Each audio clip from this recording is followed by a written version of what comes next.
नमस्कार दोस्तों, स्वागत है आप सभी का एक बार फिर से आपके अपने YouTube channel join Tech One में।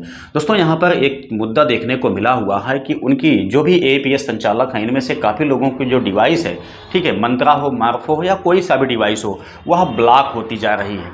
ठीक है, ऐसा क्यों है आप अच्छी तरह से समझ लीजिए, क्योंकि हो सकता है कि अगली बार आपका भी डिवाइस अब बंद हो जाए। यहाँ पे दोस्तों सबसे बड़ी समस्या ये है कि अगर आपकी डिवाइस एक बार ब्लॉक हो जाती है तो आपका सीरियल नंबर, आपका जो मॉडल नंबर है वह दोस्तों NPCI के पास सेव हो जाएगा। ऐसे में दिक्कत ये आएगी कि आप फिर से अपने इस डिवाइस को इस्तेमाल नहीं कर पाएंगे, मतलब अनब्लॉक कर ही नहीं सकते हैं। इसके लिए फिर क्या होगा कि आप इस डिवाइस को भूल जाएंगे, फेंक देंगे।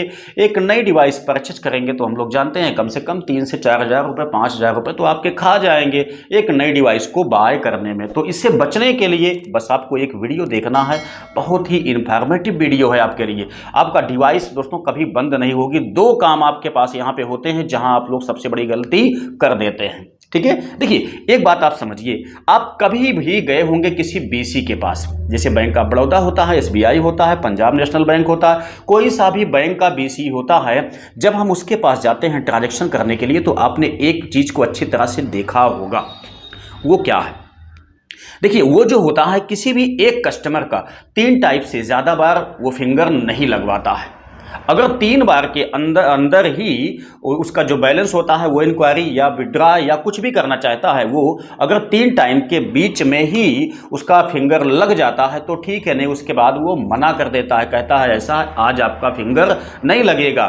ठीक है, आपके ब्लड सर्कुलेशन में कोई प्रॉब्लम है, इसलिए आपकी जो रेखाएं हैं वो सही से काम नहीं कर रही हैं, आप कल आइएगा या परसों आइएगा, 1 सप्ताह बाद आइएगा। लेकिन वहीं पे जो APS संचालक होता है वो क्या काम करता है, वह कंटिन्यू तब तक फिंगर लगाता है अपने कस्टमर का जब तक कि उसका रिजल्ट उसको मिल नहीं जाता है। ठीक, तो ये गलती क्या आप भी करते हैं? कमेंट बॉक्स में अवश्य टाइप कीजिएगा। अगर ये गलती आप करते हैं दोस्तों तो आपकी डिवाइस बहुत जल्द ब्लॉक हो जाने वाली है। क्यों?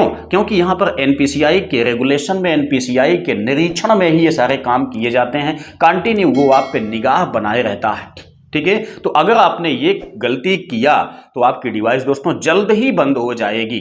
ऐसा नहीं है कि आपने पहली बार ही किया तभी बंद हो जाएगी।